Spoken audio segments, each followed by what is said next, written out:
วายความเคารพพระมหาเถระครูบาอาจารย์สวัสดีเปื่อนสหธรรมิกด้วยนะครับเจริญพรกับศรัทธาญาติโยมที่ตามรายการกันมาโดยตลอดนะทั้งสองช่องทางกับพระอาจารย์ดร.พระมหาบวรวิทย์รัตนโชโตหรือว่าพระครูศรีปวรบัณฑิตนะสถานะวันนี้นะได้ปะกันวันศุกร์ที่11 เมษายน 2568นะสถาจะได้จื่นใจว่าวันนี้พระอาจารย์ออกรายการแล้วแม่ว่าตองทวงมาว่าพระอาจารย์7 วัน 8 วันแล้วก็ว่ากันไปเนาะช่องทางแรกก็ในส่วนของ Facebook Live นะที่สถาได้ติดตามพระอาจารย์มาเนาะใน Facebook ของพระอาจารย์ที่ชื่อว่าพระมหาบวรวิทย์รัตนโชโตนะเวลาสถาเพิ่มเพื่อนคนหาเจอพระอาจารย์แล้วก็เพิ่มเพื่อนจากนั้นก็จะเด้งทุกครั้งเวลาพระอาจารย์ได้ออกรายการสดในอันช่องของ Facebook นะแล้วก็สถาโดยส่วนมากจะติดตามพระอาจารย์ผ่านทางสถานีวิทยุ106.5 เมกะเฮิรตซ์ของวิทยาลัยสงฆ์นครลำปางนะสถานะก็ติดตามกันมาโดยตลอดนะสถานะฟังกันจิตอกจืนใจนะมีความเข้าใจในประเด็นต่างๆนะหลายเรื่องหลายราวด้วยกันนะก็ถือโอกาสได้ปะกันช่วงใกล้จะถึงวันสงกรานต์วันนี้ฉากหลังเป็นในอย่างสถาบัน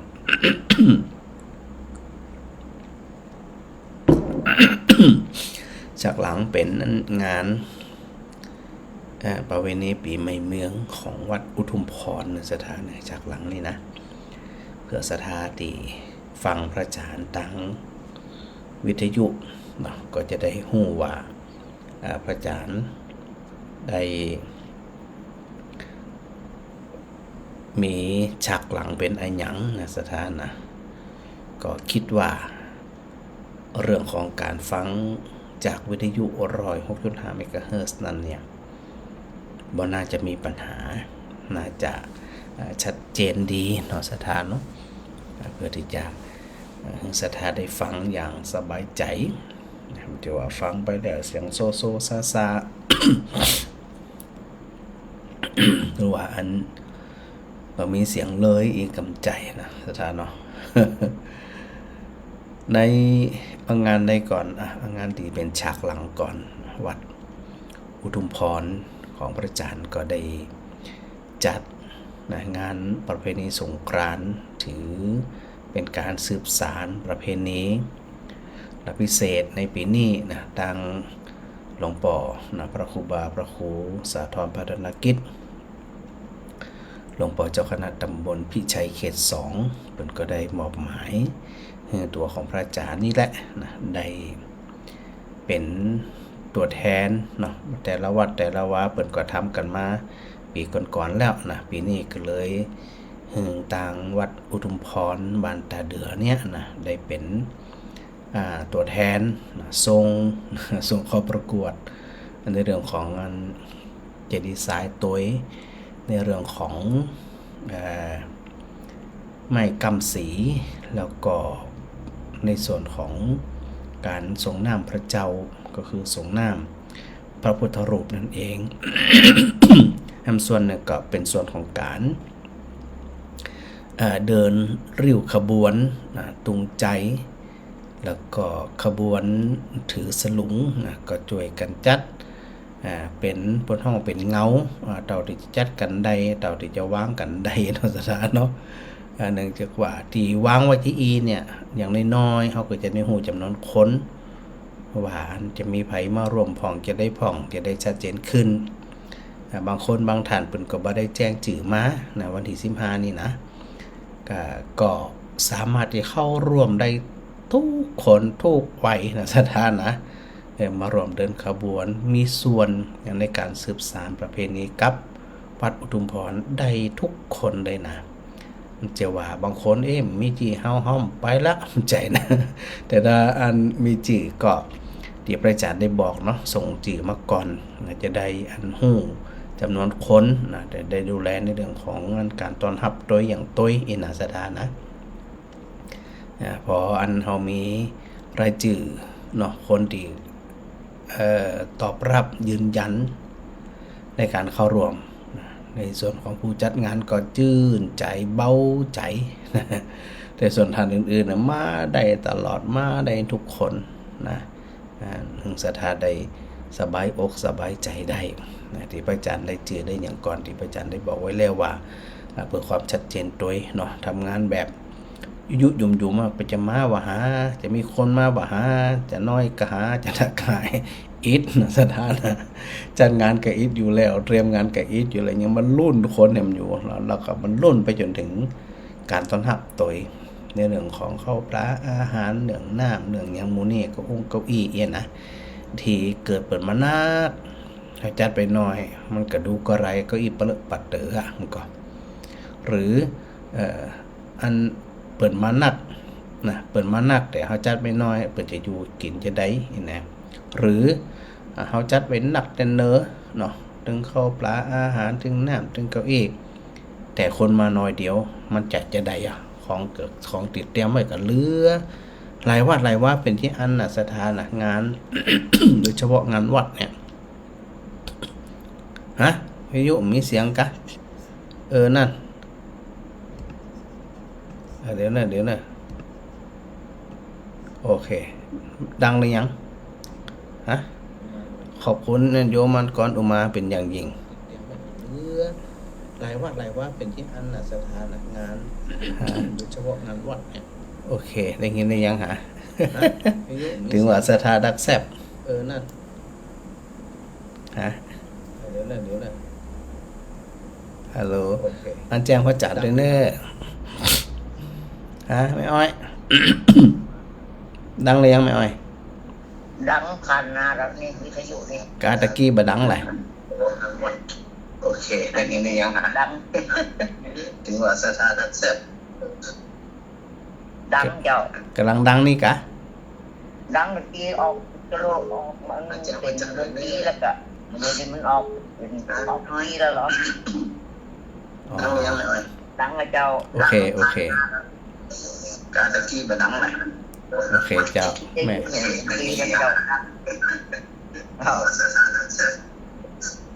โอเคเนอะ ขอบคุณโยมก่อนอุมาเดี๋ยวได้อันแจ้งไว้ประจำไม่ได้เปิดไหม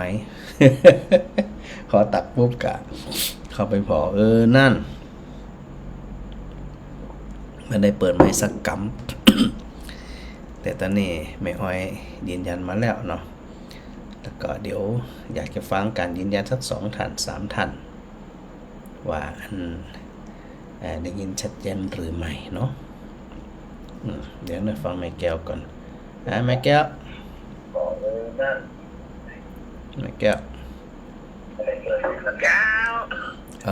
ดังละกะดังหรือยังโอ้ดังกะดังดีกะกำลังดังนี่กะกำลังดังนี่แหละดังดังจะดีไม่ใช่คุณแม่มันใจนี่เจ้าอาจารย์กำลังอยากไปดังเด็ดเป็นนี่กะฮะถึงมันนี่เป็นเทพกะเป็นเทพมาหลายวันละ แต่คืนนะหลังๆรายการสดนะแม่แต่คืนเนี่ยแต่คืนเป็นแต่คืนน่ะสดกับอันหัวต้นบัดได้หัวต้นสัก20 นาทีน่ะที่เป็นเทพเป็นแม่เก๊กตีกันยังนี่ฮะถ้าช่วงต้นเนี่ยบัดใจข้างบัดติดกันเลยบัดเด็กมันถ้า5 ข้างนี่มันถึงมันต้อง6 ข้างมันก็หกมันก็หกไปหกมา6ไปหล่นมาเนี่ยมันต้องหกไปหกมากันกันนี่แหละ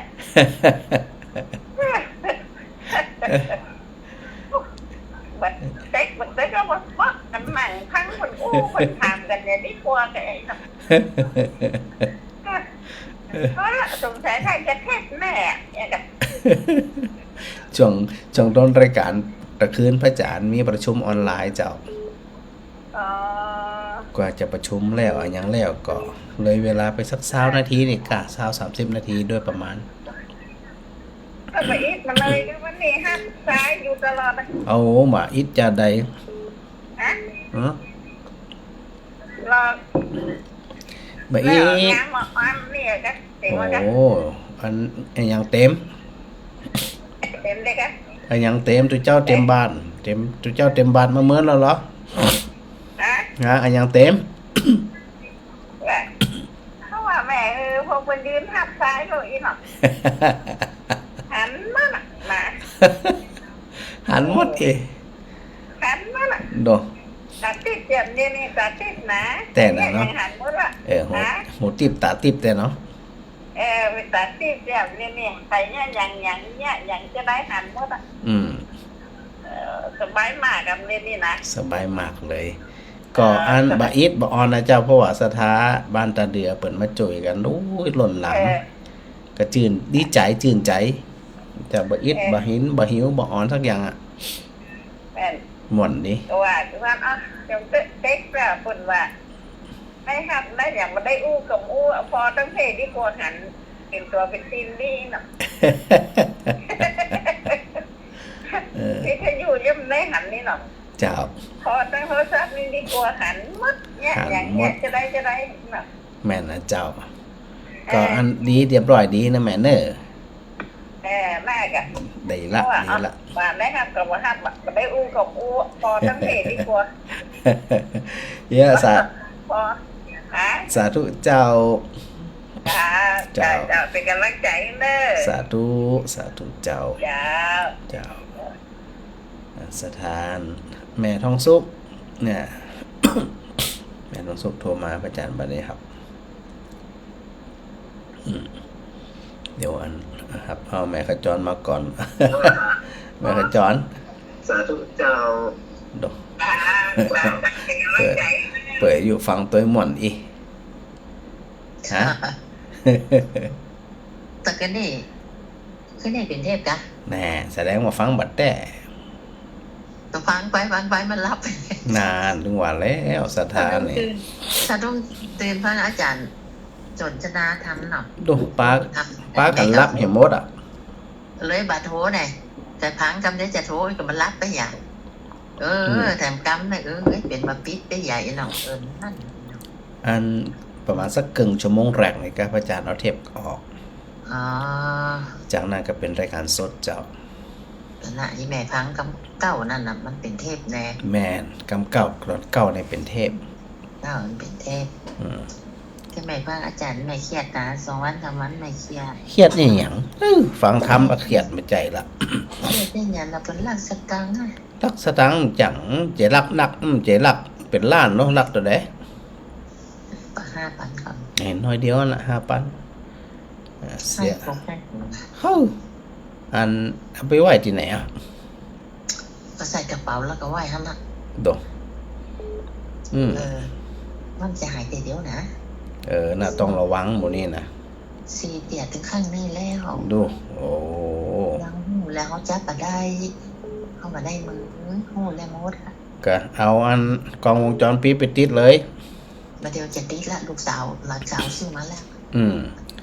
จะติดละ กองของพระอาจารย์เนี่ยอย่างวัดอุทุมพรก็ดีวัดศรีไตรภูมิก็ดีติดทั่ววัดนะเจ้า อันนั้นเนาะ โหมดหันมดอ่ะเพราะว่ามันสิ่งเหล่านี้เนี่ยเขาก็ป้องกันไว้ เอาไปกันนะเดี๋ยวผมต้องเอาไปมดเนี่ยเนาะเอาไปกินเป็นตังแน่นอน อืม แหมผมให้แล้ว ก็มันอันเปิ่นไปว่าอย่างขอจะไปเอาหนักลักจะไปเอาน้อย อันนั้นเนาะ ถ้าลักเอาน้อยกับเต่ากันนะเอาหนักเอาน้อยกับเต่าอะนะ ทำไมมีพี่ลูกนะ ก็อันเขาต้องระวังเอาเนอะต้องระวังเอาจากนี้ไปถ้ามีกล้องวงจรปิดเนี่ยโอเคอยู่ไหม มีละมาได้ติดเนี่ยกันแล้วเอามาส่งวันนี้ น่ะมันถูกติดเลย ปกติแล้ว เพราะว่ามันโมนี่มันเกยได้เกยอย่างมันก็มาติ๊กๆอ่ะ นะ ต้องระแวดระวัง ที่แม่ทำไม่ได้แม่ทำเฉยเลยนะ อืม แม่เฉยมันกระเฉยเลยมันกับพวกว่าข้อสตังค์เข้ามาไว้ทีเดียว เอาคนธรรมะแต่เรื่องว่าเขาเอาไว้หันออก แต่ถ้ามีอันสตังค์หลายๆผู้เฒ่าผู้แก่ก็เอาไปฝากธนาคารหรืออย่างก้อย ส เจ้า ตังค์ตีได้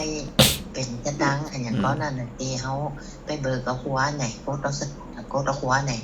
เหมือนให้คนละหมื่นเงินได้ อ๋อ นะที่แรกแม่ว่าเขาว่าจะเอาเปลี่ยนราคาเนาะ ที่หลังก็ทำเลยเนอะที่หลังบ่ต้องเก็บตังค์ไว้อะเจ้า นั่นน่ะก็ว่าแม่ก็ว่าแม่ไม่ค่อยสบายเขาก็ตั้งนี่แม่เขาว่ายัดกับคนบ่เนาะเขาบอกว่าต้องงานอย่างเตรียมมันก็ดีอยู่แล้วรักษาไว้นั่นย้ายกับสบายเขาไว้ยัดอ่อนนี่ไง เจ้า ลูกก็ว่าจะได้ จะเป็นหยังในเมื่อมันหายไปแล้วก็จังหัวมันต่อไปเขาก็ต้องป้องกันตัวเก่าดูดีก็แล้วกันเนอะ นั่น เจ้าจะได้ก็เป็นกำลังใจนะ เจ้า เจ้าสาธุสาธุเจ้า ไม่ได้ยินเสียงอาจารย์แม่ก็ใจดีแล้ว เจ้าเป็นกำลังใจเนอะ เจ้า สาธุเจ้านี่ก็ต้องมันระมัดระวังตัวเนาะสถานเนาะเจ้าโยมก่อนมา มันดีเลยวิทยุมันเร็วกว่าเฟซก็เลยได้โทรซ้ำติ๊กอ่ะขอโทษนะคะ เจ้ามันเป็นที่อ่านอยู่แล้วเจ้า จริงมันจะตรงกันนะเจ้า ตรงกะ ของบางครั้งมันก็ตรงกันนะแต่วันนี้มันดีเลยเราโทรซ้ำๆเพราะว่าแม่กระจอยมันอยู่ อาจจะมีปัญหาในเรื่องของอินเทอร์เน็ตของพระอาจารย์น่ะ อ๋อ มหันเดือนที่แล้วกับมหันมันมีบินเข้ามานี่ อ๋อเจ้าขอโทษตะกี้เลยโทรซ้ำเนาะดีเราพูดกันอยู่เนาะสุมาเจ้าเนาะมันจะตั้งใจนะเพราะว่าลองเพราะว่าตัวมันจะมาตรงเพราะว่าพูดจังว่าแม่กระจอยไปจบตอนใดพอแซงพระอาจารย์หน่อยอู้เรียนอย่างอื่นจ้ะนะพระอาจารย์ว่าพระอาจารย์ติดวงจรปิดถูกว่าดันสิริภูมิด้วยแหละแล้วโยงโคไปอ่ะโยงโคไปกับแม่โยงแม่เป็นงานโซ่หรอโยงก็ไปเขาแม่ไปหาท่านพระครูเนาะไปใช่กับพอดีผมอยู่ทำอยู่กุฏิหลุมเข้าไปอันข้างกุฏิพระอาจารย์มันมีบ่าวยงชิดอยู่หันมาสู้กับโยงจะกินเขาจ้าบัดนี้ของวัดของว้าบัดนี้กินเนาะไปกับไปผู้เจ้ากะไม่ใช่จะมาเล่นมาได้เปิดอันที่มันจะมีเดี๋ยวเวลาเปิดมันจะจบก่อนลงมาเขาผูกเลยเป็นมานักโดนไปหลายไอ้จิ้มแล้วก็จะได้หลายได้จิ้มหลายอยู่เจ้าตีอันหวานมั้งแหละเจ้าล่ะมันก็ส้มๆหวานๆน่ะมายงชิดเนาะมันดีล้ำนี่นะเนาะเจ้ามันธรรมชาติดีมันได้สยุกสยานพระอาจารย์มันใส่ซับแต่ปีนี้ติดบัดนักเพราะว่ามันเจ้าวาดบัดได้หดน้ำผมไม่ใส่ใจละจ้างหดน้ำหรอจะไม่ใส่ใจเฮ้ยจะโอนปุ๋ยใส่เฮ้ยจ้างหดน้ำเดือนละ20บาทนะเจ้าแหละโอ้ได้เลยนะเจ้าแล้วแต่อีกก่อนนะสาธุเจ้าแม่เป็นอ้วเจ้าค่ะสาธุค่ะเจ้าฮะแม่บรรเย็นเจ้านมัสการไม่จ่าเจ้าแอลตั้งไรปีใหม่นี่ปีใหม่มิ่งไปไหนเดียวทันเจ้าเพราะว่าถ้าต้นไปแล้วจะไปจังแมวไม่ไปหาลูกจะกำมาเจ้าน่ะอยู่บ้านเฮาเนี่ยกันเจ้าพระอาจารย์เจ้าวันที่13เจ้าวัดศรีมะเก้าจะรอลูกเหมือนของท่านกี่โมงเนี่ยจะเพิ่นจะรอแต่นี่ก็คือทุ่มป่ายเนี่ยเจ้าโอ้ยังว่ารอเด็กเพิ่นว่าจะได้ยังได้หมู่นะทุ่มกว่าเนี่ยนะแล้วก็วันน่ะจะอยู่กันท่านหมดแล้วเจ้ากลางวันมันฮ้อนแหละก็จะได้มันก็ว่าเลิกบ่ได้เพิ่นได้เลิกกันได้หมู่นะเป็นหยังเอาพื้นที่ว่านะก็ได้ประกาศเชิญชวนสถาอยู่ไกลเนาะที่สะดวกลงไปทำบุญพระอาจารย์ไม่แอวด้วยเนอะเจ้าก็13 14 15 16เต็มเอียดอ่ะเจ้าหมดเลยเอาจะบอกวันนี้ก็วันค่ำวันนี้ก็วันค่ำแหละงานอย่างล้นปอเหลือกับตัวเจ้าตัวนายนี่นะถ้าพระอาจารย์ได้มากับเป็นอย่างเจ้าขอวัดจ่อยประชาสัมพันธ์น้อยนะเจ้าเดี๋ยววัน2 วันก่อนปู้นพระอาจารย์กับประชาสัมพันธ์ไป2เตือละเจ้าว่าเจ้ารอรูปเหมือนเนาะเป็นทองเหลืองพระเดชพระคุณหลวงปู่พระราชธรรมลังการเนาะที่วัดศรีหมดเกลาเนาะหลวงปู่จันทร์กตปุญโญนะเจ้าเปิดไปเจ้าอาวาสครั้งแรกก็คือวัดศรีหมดเกลาเนาะเจ้าเนาะการจะรอเปิดนี่น่ะสร้างมนต์ลบแล้วนะท่านแหละ มนต์ลกไปจังลูกเพิ่นอยู่นั่นนะ เจ้า เจ้าที่แม่ก็ช่วยเพิ่นท่านมาไปหมื่นปลายเนาะ ดีมาก กัน แม่ สร้าง ช่วยกันไปคนละไม้คนละมือ เจ้าถ้าพระอาจารย์ว่างมาแอวก็ได้ว่าเจ้า โอ้ ว่าง ย อะ จัดไข่ไปเจ้า เรื่องอันก็กับหลวงปู่นี่นะ เจ้า แล้วนึกถึงบุญคุณอย่างที่ว่าถ้ามีหลวงปู่กับมีมหาลัยสงฆ์ลำปางเจ้า นั่นเจ้าถ้ามีหลวงปู่กับมีมหาลัยสงฆ์แต่เลยอะ มีหลวงปู่กับมีสถานีวิทยุที่อู้กันทุกวันนี่นะ ฟังถึงวันเนี่ยถ้ามีหลวงปู่นะถึงวันที่ฟังวิทยุก็เพราะหลวงปู่นะเนาะ เจ้านะพระอาจารย์นั้นจะอันก็กราบอนุโมทนาขอบคุณเปิดทุกครั้งนะลูกๆหลานๆรุ่นใดรุ่นหลานรุ่นเหลนเนี่ยได้หูที่มาที่ไปกะ เจ้า แต่ก็พระอาจารย์ยังคิดอยู่นะว่าใครทำลูกเหมือนเป็นลักษณะของเป็นไฟเบอร์เป็นอย่างนี่ที่บันเบาๆหน่อยเนี่ย เจ้า คิดอยากจะทำอยู่เจ้าเดี๋ยวมีจังหวะมีโอกาสก่อน เจ้า ดีละหันตัวให้เจ้าติสถานทั้งหลวงพ่ออันสีหมดเกลาทั้งสถานสีหมดเกลาไปจ่วยกันทำที่อีนะ เจ้า ต้องชื่นชมเลยล่ะ ทำให้ผมดีแล้วเจ้า ดีมาก ขันไม่ยาวบอกกันให้ว่าอาจารย์ไม่ยาวพอจะกรรมจะได้หัน ถึงได้หันถึงหาโอกาสไปบ่าบ่ไปวันนั้นก็ไปวันหลังถึงมีสักวันหนึ่งเจ้า เจ้า เนาะถ้าจะไปจะได้เดี๋ยวพระอาจารย์จะประกาศบอกกล่าวนะแม่เนาะ เจ้าไปประกาศบอกกันกรรมเราเจ้าเราจะได้มีผู้ใจบุญกิจการที่อยู่บ้านไกลๆคนได้ยินก็อาจจะมาเนาะ เจ้าเดี๋ยวพระอาจารย์จะประกาศกรรมนะแม่เนาะ เจ้าขอบคุณ เจ้า เจ้า สาธุสาธุเจ้า เจ้า บนห้องว่าบุญคุณของพระเดชพระคุณหลวงปู่ที่ได้บนห้องว่าจะได้ให้โอกาสกับหมู่เฮาทั้งหลายนะลูกหลานคนลำปางก็ดีคนอื่นที่ไกลมาอยู่ลำปางก็ดีเนาะได้โอกาสเข้าศึกษาเราเรียนบ่ว่าจะเป็นพระสงฆ์องค์เน้นบ่ว่าจะเป็นสถานเจ้าบ้านเนี่ยโอกาสเรานี่มันจะหาได้ง่ายๆนะสถานนะเนาะแม่จันดี เจ้าเจ้าโอ้ เจ้าโอ้ย แต่เล่นมาป่าหายเป็นหลายวันหลายมื้อโอ้ย มีการเลยแม่ อันนักแป้ว อันนี้ก็ตั้งแต่เจ้าออกมา ชดไปไหนแต่จ้าไอ้ก็ไม่ว่า วันนี้บักกาโซดเจ้าเอกสารแก้ไขงานก็แหมหนักอยู่นะมันแล้วไง วางนานเปิ้นรอพระเจ้าไข่ไปเคยพ่อเปิ้นแต้มได้ไป เจ้าหลวงปู่ มีไข่ปลาไป หลวงปู่พระธรรมาลังการเนี่ยมีพระคุณกับหมู่เฮาหลายเจ้า เจ้า นี่ละได้อันถูกโอกาสเนาะต้องขอบ กี่ คุณ วันล่ะนี่แม่บ่ได้อู้เตืออาจารย์ กี่วันน่ะ เป็นติดแล้วก็ แจกกาวันเดียวกา วันเดียวอันน่ะ ว่าไปเลยวันเดียวอย่างวันได้ก็เอาเทปออกอีกทีวันนี้ก็วันนี้มาเหี่ยกำเตอร์อีกะ รอถึงเจ้าเหมือนเข้าล้อฝนนี่ นั่นหนอมันเกียดล้อน้ แอบไหนกันได้ตกสักเตี้ยแหละนี่ดูแต่ ำอุด แต่ โตก็ เอาตกได้อยู่8 เม็ดกล้านับตะกี้ ก็มืดถึงวันถึงหมดก็กำแล้ว เป็นอย่างนั้นเดี๋ยวถึงคราว แดงต้มดึกมันก็หายไปเหี่ย ธรรมชาติเจ้าจะไปเครียดเนี่ยกับมันตกกับตกบัดตกกับแล้วแต่ หมดโลกเท่ากันงานอย่างก็มันได้ แล้วแต่เทวดาจะสบายใจ เจ้า ดีละแม่จันดีสบายดีเนาะ วันชาเจ้า เจ้าสาธุ ใจดี เจ้า ละกำนี่นะ เจ้า เจ้าก็เดี๋ยวพระอาจารย์ขอถือโอกาสมาหับสายสักระยะหนึ่งในสถานคือเอาเรื่องหลวงปู่ก่อนนะในเมื่ออันคันมาตะกี้นี่นะได้อูอยู่เสมอเนาะหลวงปู่มีคุณูปการต่อพระสงฆ์องค์เน้นที่เข้าไปเฮียนในวิริสงฆ์นครลำปางนั่นนะ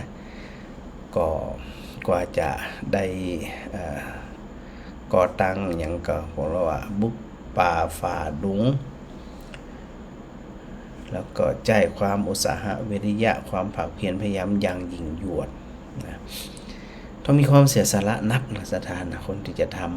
ทำงานในลักษณะอย่างเงียบพนุบนห้องว่าเป็นการทำงานเพื่อคนอื่น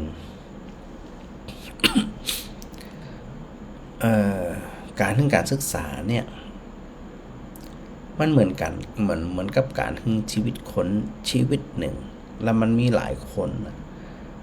มันกี่ร้อยคนกี่พันคนไปละที่ได้รับการศึกษาได้รับวุฒิบัตรได้รับปริญญาแล้วก็ไปประกอบอาชีพการงานก็หาเงินหาท้องได้เพราะวุฒิการศึกษาที่ได้ร่ำเรียนมาจากวิทยาลัยนครลำปางเนี่ยนะนั่นถ้าที่พระอาจารย์อู้เนาะว่าบ่มีหลวงปู่บ่มีพระมหาเถระบ่มีครูบาอาจารย์แห่งคนที่พระอาจารย์อู้อยู่เสมอก็คือท่านอาจารย์ดร.จิรศักดิ์ปันลำเนาะแล้วก็นอกจากนั้นก็มีหลายคนนะสถานนะที่มีบทบาทดูแลในเรื่องของสถานีอยู่ก็ตามในเรื่องของวิทยาลัยนครลำปางก็ตามเนาะก็ถือว่าท่านทั้งหลายเราได้สละอย่างจริงจังเนาะทำให้เราทั้งหลายได้มีโอกาสถ้าบัจจานแล้วเขาก็จะบ่มีโอกาสนะทุกประสงค์องค์เน้นพระครูบาอาจารย์ที่ได้ออกรายการนำมาธรรมะมังสถาญาติโยมทั้งหลายนี่นะล้วนได้โอกาสได้รับมอบโอกาสอันดีจากพระเดชพระคุณหลวงปู่จึงมีโอกาสมีเวทีในการแสดงออกมีเวทีในการประกาศธรรมนี่ก็ถ้าบาจะอ่านแล้วเนี่ยนะก็จะต้องไปเจ้าไปซื้อชั่วโมงซื้อเวลาแล้วเอาสตางค์ที่ไหนมาเนาะนี่ออกชั่วโมง2ชั่วโมงนะก็ได้จ่ายแก่แข่อันเนี่ยก็กาเน็ตอันนะแล้วก็มันเหมือนเตือก็จะมีการร่วมทุนเรื่องการน้ำกาไฟโดยเฉพาะกาไฟฟ้าของ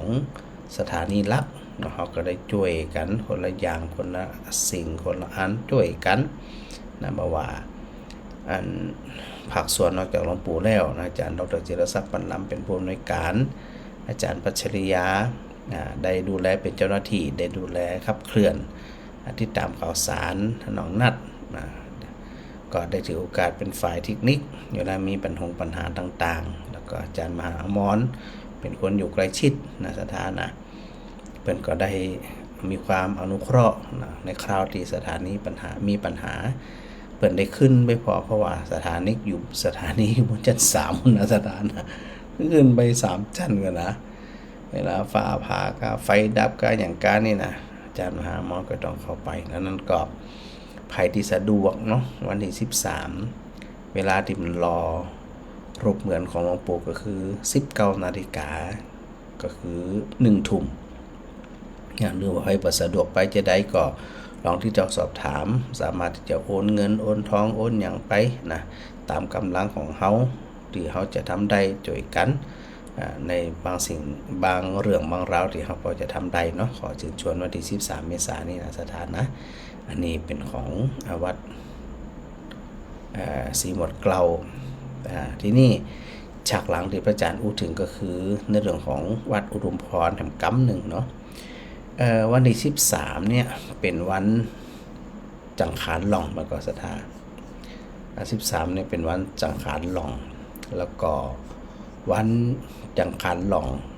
โดยปกติเนี่ยเขาก็ถือโอกาสได้เริ่มต้นบนห้องว่าเริ่มต้นของการเปลี่ยนปีเนาะ13นี่กับ14กับวันหนาว15ก็คือว่าเป็นวันอันพญาวัน 15วันพญาวันก็คือจะได้ ถือว่าเป็นการเปลี่ยนปีก็ ทีนี้พอมาวันวัดอุดมพรเนี่ยนะวันที่13ก็ยังหวานนะเป็นวันอันพญาวันเนี่ยนะสถานนะเป็นวันที่เฮาต่างหลายพระอาจารย์ว่าอย่างมาเดี๋ยวนี้ลืมไปละ เนี่ยเป็นวันสงกรานต์แล้วก็วันที่อัน14แล้ววันที่14เนี่ยในทางวัดอุดมพร นะก็จะมีอันช่วงบ่ายๆเนาะก็ขนทรายเข้าวัดนะแล้วพอจากนั้นก็ประมาณสัก4 โมงแล้ง ศรัทธาวัดอุทุมพรก็จะพากันแห่ไม้กำสีไปทั่วยังทั่วอัน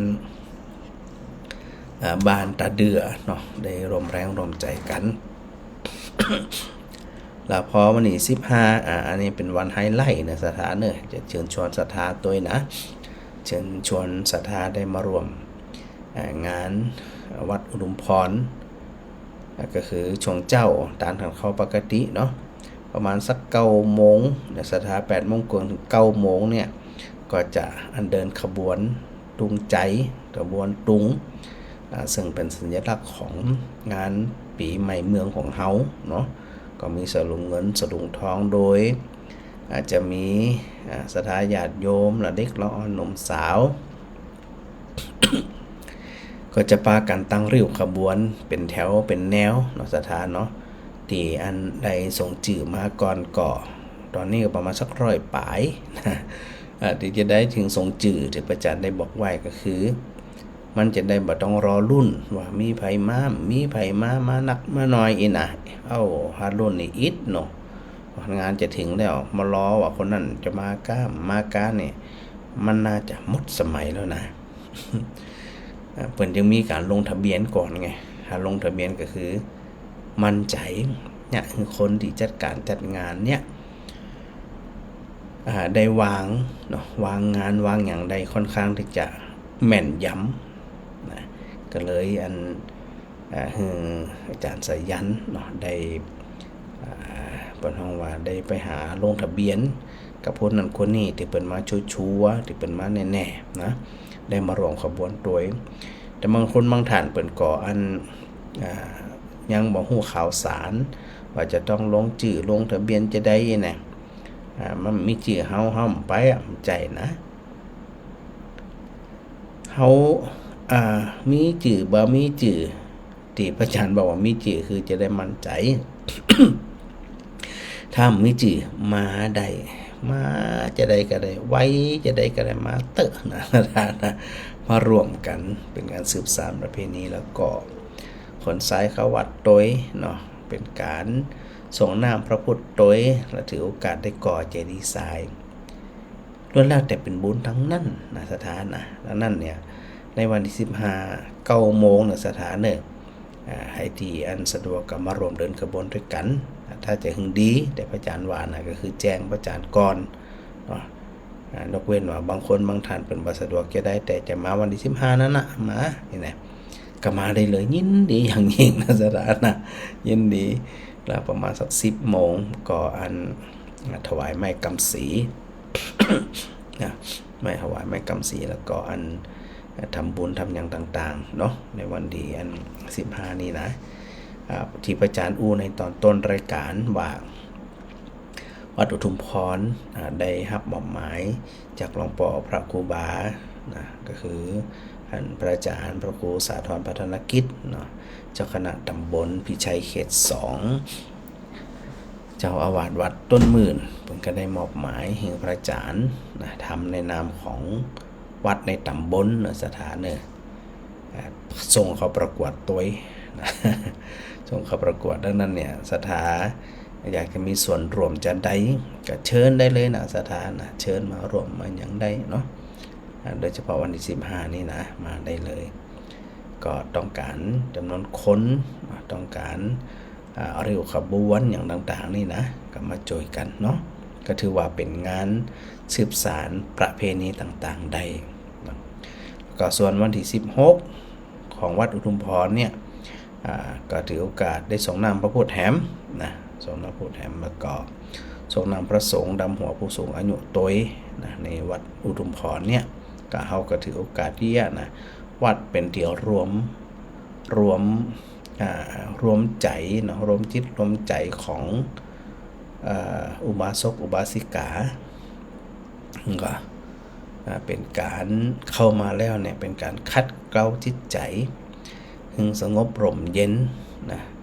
ให้มีจิตใจนักแน่นมั่นคงนะเข้ามาวัดมาแล้วเนี่ย นะจะต้องจิตใจมั่นคงนักแน่นนะสถานะนักแน่น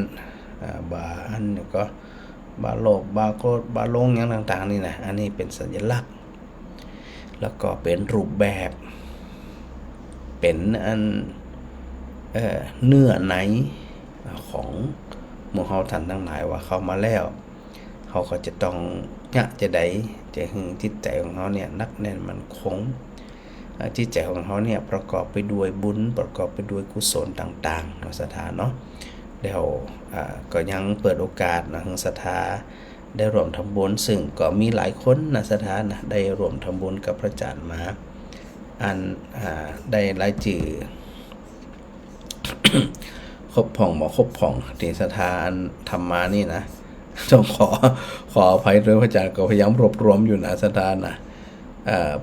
ปอกุศลเนาะปอกุศลผมก็ได้โอนรวมทำบุญมา500 บาทแล้วไผแฮมนี่เดี๋ยวพระอาจารย์นั้นไหลเท่าที่จะไหลได้เนาะแม่หลวงวิไลรัตน์นะได้รวมทำบุญมาแฮม300 บาทแล้วก็นอกจากนั้นไผแฮมฮะพระอาจารย์ก็ทยอยไปแย่นะศรัทธานะอันครอบครัวแม่อนงนางสาวนภัชยายศปินตาอันนี้ได้รวมทำบุญมาแฮม500 บาทเนาะแม่ลำไยปิยะโสภาแฮม100 บาทอันนี้เอาเต่าตีพระอาจารย์อันนี้ก่อนนะแต่นอกจากนั้นกำลังถึงอันทุปียัดทุปีเบนนะได้ช่วยกันรวบรวมบางคนก็เนี่ยทำบุญมาผ่านตั้งใดตั้งหนึ่งพระอาจารย์ก็กำชับว่าจดไว้กำเนิดนะบางทีอันทำบัตรได้พอเปิดเนาะแล้วก็อันโยมจรันนะโยมจรันกับจรันอันลงพิมพ์นี่นะโยมอิงออนวงศาอันนี้เป็นได้รวมทำบุญมา300 บาทผ่านตุปิยัดมาเนาะเราไปแฮมนี่เดี๋ยวนะปอกุศลพระอาจารย์มาแล้วหลายคนนะที่เป็นเงินสดมาก็มีโอนมาก็มีแล้วก็ศรัทธาหลายคนหลายท่านที่ได้นำน้ำดื่มก็ตามเครื่องดื่มก็ตามขนมนมเนยก็ตามมารวมเนาะเช่นครอบครัวโยมอาวุธปัญญาชื่นเนาะอันผู้พันนิดสารวัตรม่วง ได้มอบเครื่องดื่มต้วยอย่างต้วยน้ำดื่มต้วยกับโมศรัทธาญาติโยมที่เป็นมารวมช่วยการช่วยงานแฮมนะแล้วก็อันปลาสมบูรณ์ยุทธยงรวมทำบุญผ่านมาแฮม200 บาทแล้วก็ปอสมแม่บัวพัดเปงโตรวมทำบุญมา500 บาทนะสถานะแล้วก็อันปีปีนุยอันนี้สมทบทุนอาหารกลางวันที่ผ่านปลงมา500 บาทอันนี้ก็ได้มอบให้ตามแม่ครัวเปิ่นได้ดูแลเนาะหาตกหล่นจะได้อันสามารถแจ้งพระอาจารย์ได้ในสถาบันต้องไปเก่งใจนะบางทีว่าแจกก้าวทำบุญบ่ได้ไปบอกเปิ่นแหมมาใจอันก็จะได้ประกาศนโมทนาโดยใจหยังเนาะก็ถือโอกาสที่เอียนะสถานะอันแล้วก็แม่พิมพ์นะแม่พิมพ์พรธรรมธิกุลบ่อแห้วอันนี้เปิ่นก็ได้อารมณ์เป็นเจ้าภาพในส่วนของเจดีย์ประจำวันนะแม่พิมพ์เปิ่นเกิดวันพัดนะก็จะได้เป็นเจ้าภาพวันพัด999 บาทนะอันวันพรุ่งนี้แม่สุนันทาจะแบบเข้ามาเนาะเดี๋ยวพระอาจารย์จะได้นัดหมายกรรมหนึ่งเพราะว่าประมาณ9 โมงพระอาจารย์ออกจากวัดไปทำบุญตีนิคม ประมาณสัก11 โมงครึ่งนะพระอาจารย์ก็จะปิกมาที่วัดอุดมพรไปเจริญพระพุทธมนต์เปิ่นทำบุญช่วงสงกรานต์ทุกปีเป็นลูกศิษย์ของพระอาจารย์นี่ละก็ได้นิมนต์พระสงฆ์องค์เจ้าในส่วนของตำบลนิคมพัฒนาไปอันโปรดลูกศิษย์ลูกหาเจริญพระพุทธมนต์วันพรุ่งนี้นะก็จะกลับมาก็บ่เกินเที่ยงสถา11 โมงครึ่งเที่ยงประมาณเนี้ยก็กลับมาดูแลศรัทธาญาติโยมแฮมเนาะในส่วนของวัดอุดมพรซึ่งศรัทธาญาติโยมดูทำงานกันคนละส่วนเนาะไผถนัดตั้งใดแม่ครัวเปิดถนัดตั้งแม่ครัวก็ทำอาหารศรัทธาปัจจัยเปิดมีกำลังวางช้าก็ช่วยกันเราตอกตั้งเต้นขนนั่นใหญ่นี่นะอันของนักแล้วก็ศรัทธาแม่หญ่แม่หญิงเปิดก็ช่วยกันในเรื่องของเครื่องประดับใน ในเรื่องของแปลงตุ้งแปลงยังอีนะจัดกันโอ้หาละจืนใจที่สถาถามพระอาจารย์ว่าอีกก็อีนะ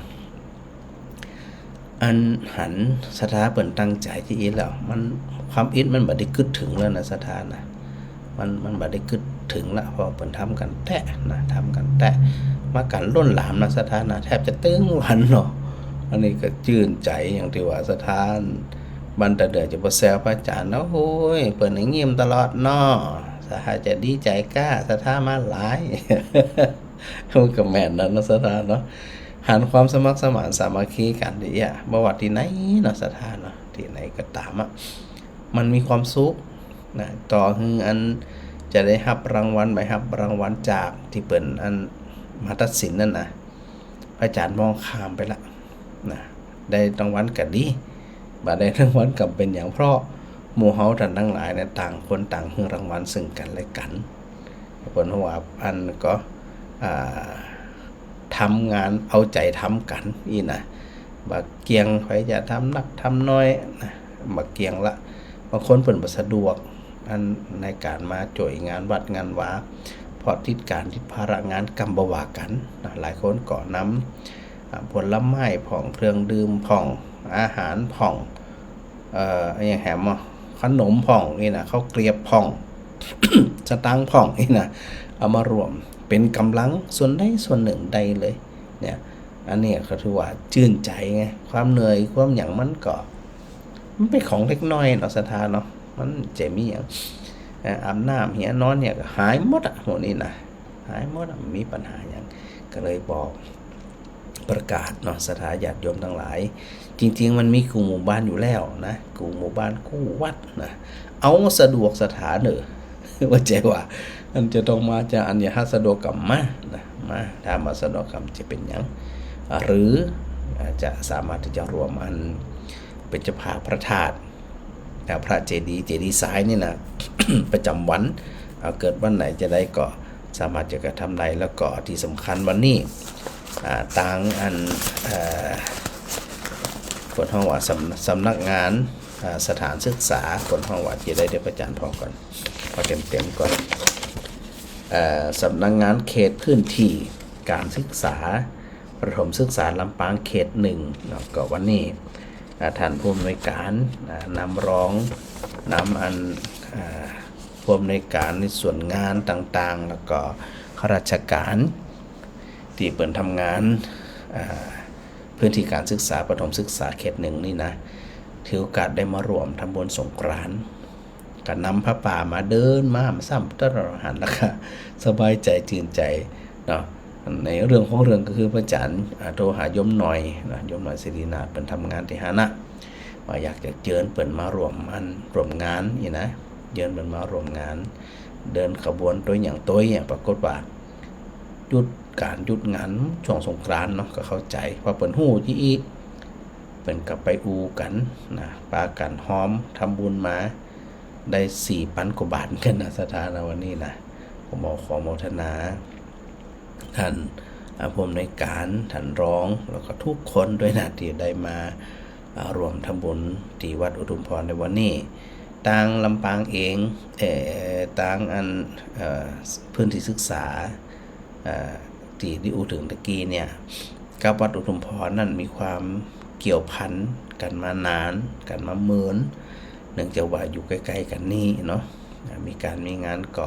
ไปมาหาสู่กันมันไกลเรือนเคียงอีกนะก็ต้องขอโมทนาสาธุขอบคุณในส่วนของทางสปภ.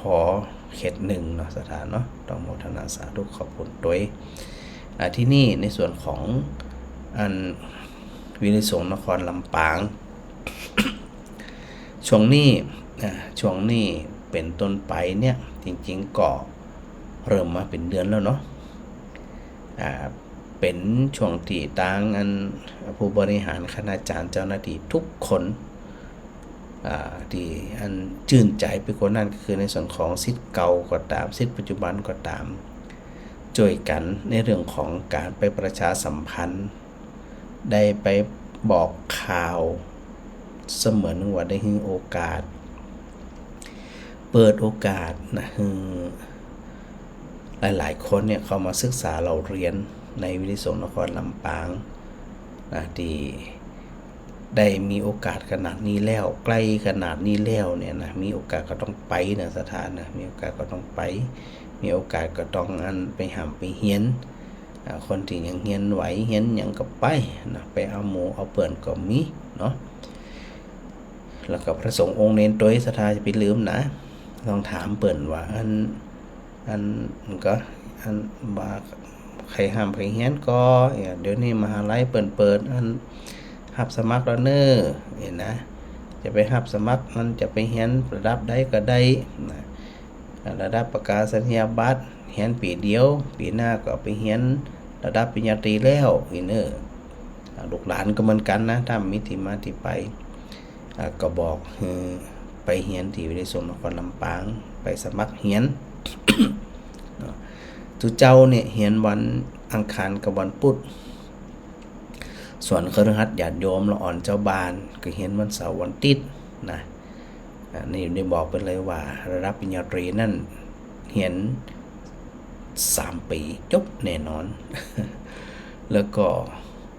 หลายคนหลายท่านเนาะประสงค์องค์เน้น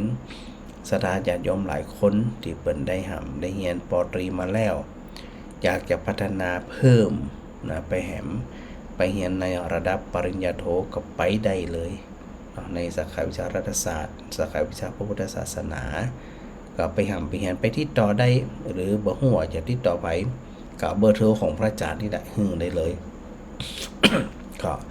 ยินดีเนาะอันนี้เป็นช่วงการประชาสัมพันธ์ศรัทธาญาติโยมทั้งหลายเนี่ยได้รวมทำบุญไม่ใช่ได้รวมอันประกาศบอกกล่าวนะเป็นกระบอกเสียงเป็นสะพานที่จะนำหลายๆคนเนี่ยไปสู่โอกาสเสมือนหนึ่งว่าได้หึงโอกาสเมื่อได้มีโอกาสแล้วเสมือนหนึ่งว่าได้หึงชีวิตเพราะจบการศึกษาไปแล้วไปทำงานมีวุฒิการศึกษาก็สามารถพัฒนาไปก้าวไกลไปได้สิ่งสำคัญก็คือการทำการเรียนวิทยาสงฆ์นครลำปางบ่น้อยนาไปกว่าในมหาลัยไหนเลยนะมีการเรียนการสอนกันครบครันสถานะประวัติทั้งโลกทั้งธรรมเรื่องของโลกก็เรื่องของรายวิชาต่างๆก็ต้องเรียนครบตามหลักสูตรอยู่แล้วเนาะแล้วก็นอกจากนั้นลักษณะพิเศษของมหาวิทยาลัยสงฆ์ก็คือมีหลักธรรมคำสอนทางพระพุทธศาสนาเข้าไปแทรก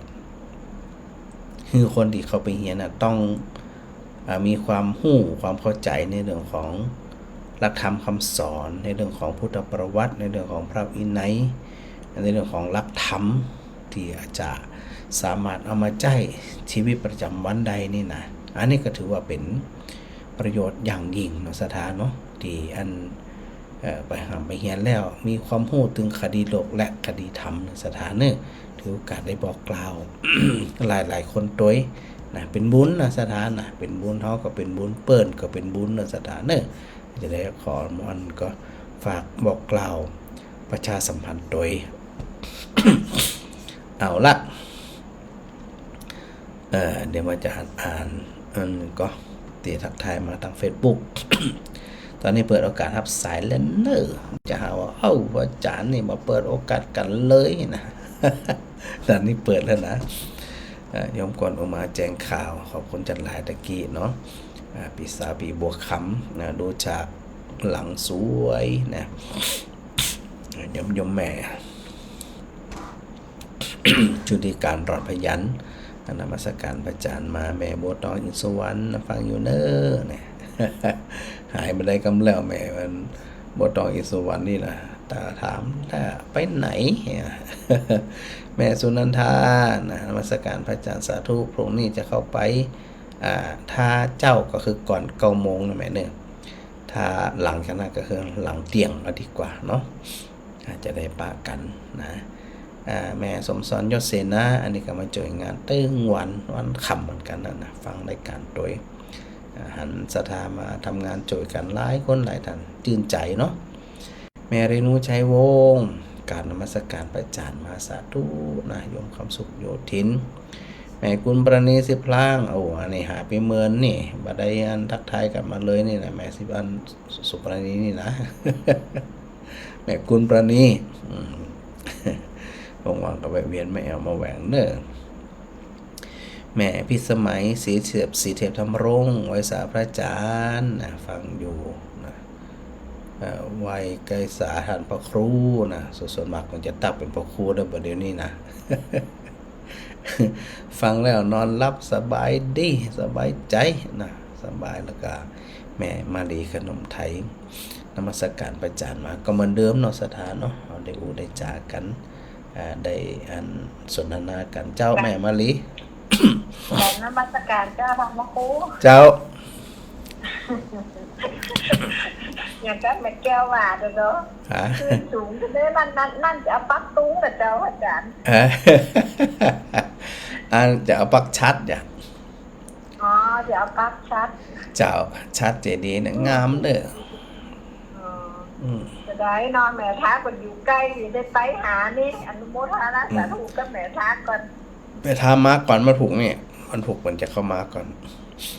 อ๋อเพิ่นจะเข้าไปอู้อย่างฮู้กันกับอาจารย์ให้เจ้า เจ้าเป็นจะเข้ามาในช่วงพระเจ้าเดี๋ยวดูก่อนว่าอันแม่เป็นจะเข้ามากี่โมงเพราะว่า แล้วพระอาจารย์จะบ่ได้อยู่ล่ะเจ้าฮู้มา9 โมงถึงเที่ยงนะเจ้าเตรียมไปอยู่นะเจ้าเพราะว่าอันไปงานบุญเจริญพุทธมนต์ของลูกศิษย์ที่นิคมมาเจ้าจากนั้นก็ปิดมาอุ่นนะเจ้าอาจารย์มันเปลี่ยนก็ว่านั่นแหละอันจิบอันเราถึงปั๊บในประจานก็ออกไปกดแล้วเดี๋ยวนี้นี่นะถึงว่าก็เย็นแซ่บละจะเอาชั่วโมงเดียวนะเจ้าน่าจะประมาณนั้นเจ้า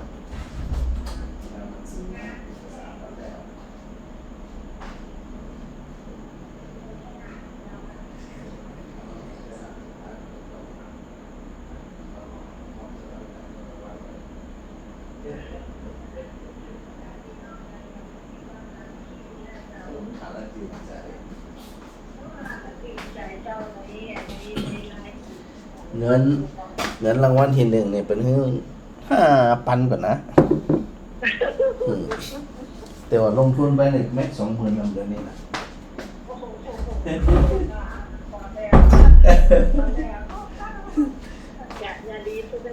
เจ้าก็ทำเต็มที่เจ้าไหนๆเขาก็ทำแล้วก็ต้องทำให้มันดีอ่ะจะได้รับรางวัลไม่รับรางวัลเป็นยังโอ้ได้รับความสามัคคีดีเลยอันนั้นคือรางวัลเนี่ยเจ้าข้างรางวัลของศรัทธารางวัลของพระอาจารย์ทุกคนในรางวัลเหมือนกันหมดแล้วได้ถึงวันด้วยนะล้อลูดพระอาจารย์มาถึงออกนี่นะเหมือนแม่อย่างเมื่อกี้เหมือนเขียนล้อฝนอ่ะแม่จันดีกะแม่จันดีเขียนล้อฝนแต่มาสักเตี่ย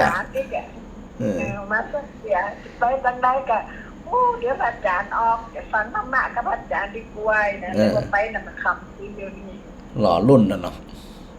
เจ้าล้อรุ่นพระอาจารย์เจ้าดีละเนาะเจ้าส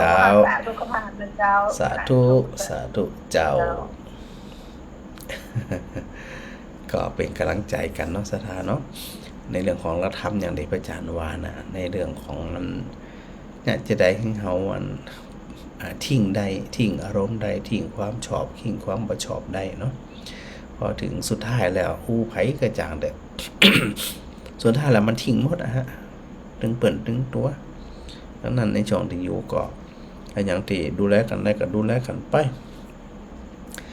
อย่างที่จะล้อมชอมกันได้ก็ล้อมชอมกันไปหาความสุขไว้นะสถานะหาความสุขไว้แล้วก็ก่อยประคับประคองกันเนาะถูกใจผ่องบ่ถูกใจผ่องอันนั้นนั่นน่ะมันเป็นไปได้จะได้ที่ว่าจะต้องถูกใจกันคู่คนจะต้องให้ทุกคู่ทุกคนมาชื่นชมเขาตลอดหมดใจละเนาะแม่สนันทาว่าจะเข้ามาชมบ่ายได้เลยแม่สามารถเข้ามาชมบ่ายได้เลยเนาะจะได้บ่ต้องกังวลกันนะสาธุโดยเนอะจะได้เกาะ